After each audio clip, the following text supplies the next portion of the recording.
वो सो गया होगा, उससे सच बोला होगा, तुमने काम नहीं किया होगा, अली ने मेहनत नहीं की होगी इसीलिए इम्तिहान में फेल होगा, तो आप सुबह जल्दी उठे होंगे। इस किस्म के फ़िक्रे अगर मैं आपसे पूछूं तो आप कहेंगे, जैसे मैं आपसे पूछता हूँ आपने मेहनत नहीं की होगी, आप सोचेंगे you will not work hard.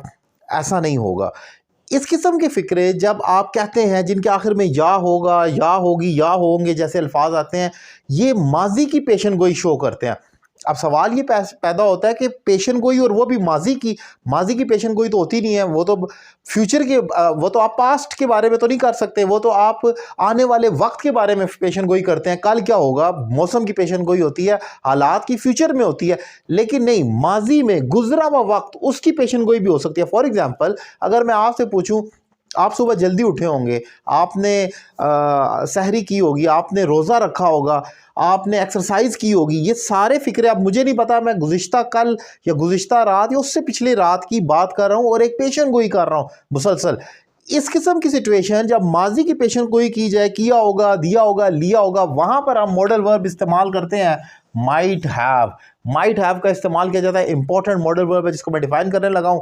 ये क्लास एक डेमो क्लास की तरह आप देख सकते हैं कि मेरे पढ़ाने का स्टाइल कैसे। अगर आपको पसंद आए तो आप मुझसे घर बैठकर ऑनलाइन इंग्लिश लैंग्वेज कोर्स भी कर सकते हैं, एक रीजनेबल फी पे कर कर। टॉपिक स्टार्ट करते हैं, माइट हैव कहाँ इस्तेमाल होगा, एग्जाम्पल से सीखते हैं।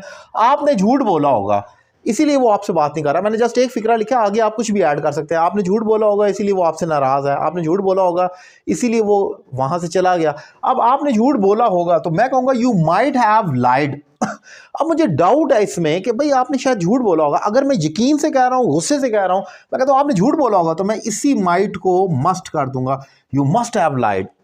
आपने जरूर झूठ बोला होगा।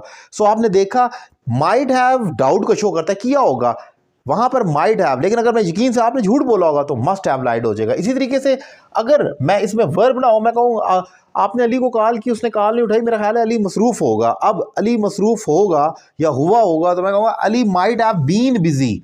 Ali might have been busy, हम ये भी कह सकते हैं अली मसरूफ हुआ होगा इसीलिए उसने कॉल नहीं उठाई।